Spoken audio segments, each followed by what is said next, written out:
Sally Powers, and I was diagnosed when I was 20 years old with stage 4 colon cancer.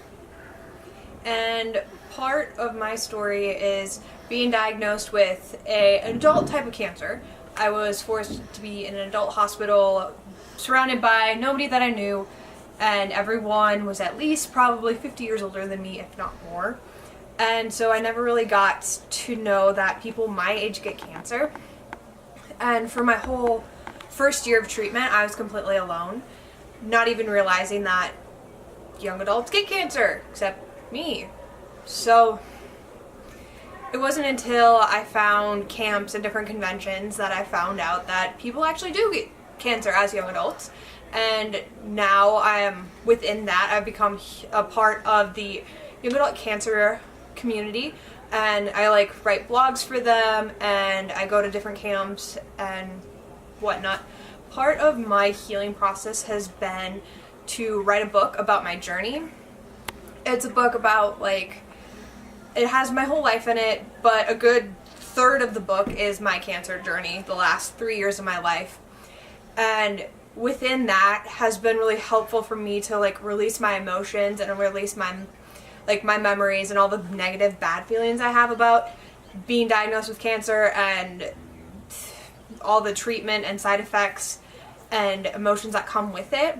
Especially within that, being a part of the young adult cancer community is a good thing because you have people to relate to, but there's also a bad side of it, is because your friends die, because we all have cancer.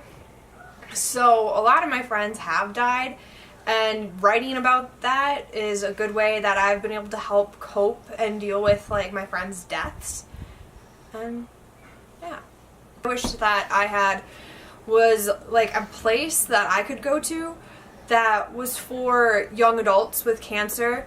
I know I have a lot of friends who have childhood cancer, who have kids who were 15 and they're stuck at a children's hospital with all these screaming babies.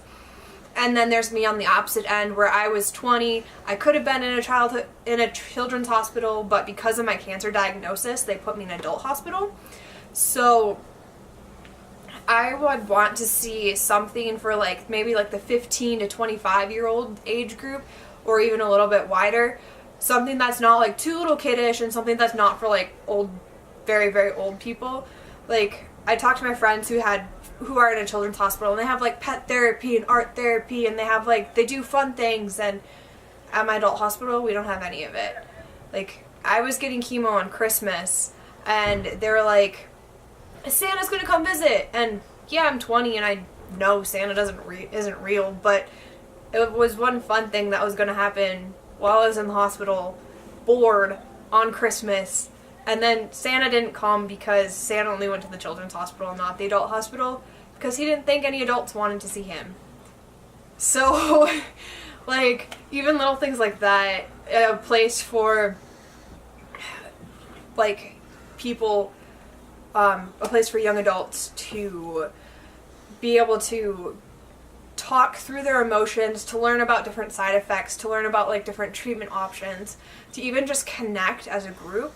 And one other thing is so everyone with my type of cancer, with colon cancer, is typically really old, and so a lot of the treatment options are that I have for me are for old people.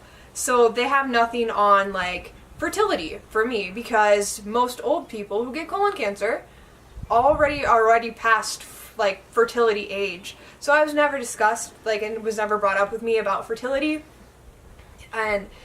or long-term side effects, because most people with stage 4 colon cancer are old and die. I'm not dead and I'm not old. So what about long-term side effects?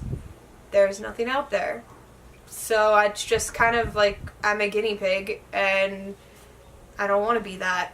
I wish there was something for my age group, so that we weren't so alone, so that we weren't so spread out, and so that we had the information for that we would need, that would be helpful. And a place where we could just get treatment but not have all the joy of life sucked out of it, and have it be at least kind of fun and interesting, maybe. maybe have some kind of fun therapies that they don't offer at some adult hospitals.